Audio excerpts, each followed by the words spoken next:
Finally আমরা বেরিয়ে পড়েছি দশমীতে। হ্যাঁ, হ্যাঁ, হ্যাঁ, এবারে পুজোটা খুব তাড়াতাড়ি আসলো এবং খুব তাড়াতাড়ি চোখের সামনে দিয়ে নিমিষের মধ্যে বেরিয়ে গেল। বুঝতেই পারলাম না কবে দশমী চলে আসলো পঞ্চমী থেকে। কিন্তু এবার তো আমি ডিসাইড করে ফেলেছি। এবার থেকে আমি দশমীতেই ঠাকুর দেখতে বেরোবো। না আছে প্যান্ডেলে ভিড়, না আছে ভলান্টিয়ারদের ক্যাচক্যাচানি, ভিআইপি পাসেও ঠেলাঠেলি করে ১ ঘন্টা দাঁড়িয়ে ঠাকুর দেখেছি। এর থেকে তো দশমী বেস্ট। আমি প্ল্যানিং করে ফেলেছি এবার থেকে আমি দশমীতেই ঠাকুর দেখতে বেরোবো। প্ল্যানিং তো আমাদের খুব ছিল অনেক, অনেক ঠাকুর দেখব। কিন্তু আনফরচুনেটলি আমি পড়ে গেছি শাড়ি। আর শাড়ি পরে আমি তো খুব একটাও হাঁটতে পারছি না। তার জন্য আমরা ২ টো ঠাকুর দেখে চলে গেছি খাওয়ার উদ্দেশ্যে। পুজোতে বা কোনো অকেশন এ ফুচকা না খাওয়া মানে হচ্ছে পাপ।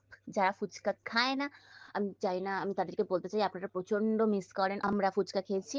এখনই আমার জিভ থেকে জল বেরোচ্ছে যখন আমি ভয়েস ওভারটা দিচ্ছি। ভাই কি সুন্দর ছিল ফুচকাটা লিটারেলি। তারপর সেখান থেকে আমরা চলে গেলাম আমাদের কলেজের সামনে, বিজয়গড় কলেজ ছিল আমাদের। নস্টালজিক ফিল করছি আমি গাইস। যাই হোক বিজয়গড় কলেজের সামনে ছিল কলকাতা 32। তো ওই ক্যাফেতে আমরা চলে গেলাম। বাপরে বাপ! ওখানেও ভিড়। আমরা ক্যাফেতে chilli chicken, fried rice, lime soda আর একটা চকোলেট মিল্কশেক অর্ডার করেছিলাম। বাবা! ফ্রাইড রাইসের পরিমাণ এত বেশি যে আমরা জাস্ট ভেবেই পাচ্ছিলাম না ওই ফ্রাইড রাইসটাকে খাবে। মানে রাইসটা এতটাই পরিমাণে বেশি দিয়েছিলেন উনারা। যাই হোক ঠিক আছে? তো বলে না যে যদি হও সুজন তেঁতুল পাতায় নজন। আমরা ওই রাইসটাকেই ভাগ করে খেয়েছি আনফরচুনেটলি। কারোরই পেট ভরেনি। ঠিক আছে? তো আমরা খেয়ে-দেয়ে বেরিয়ে পড়েছিলাম। তারপরে হচ্ছে অটোর লাইন। আনফরচুনেটলি আমরা ১ ঘন্টা দাঁড়ানোর পরেও কোনো অটোর সন্ধান না পেয়ে আমরা ফাইনালি ট্রেনে করে বাড়ি এসেছিলাম। এইভাবেই আমাদের দিনটা আজকে কাটলো।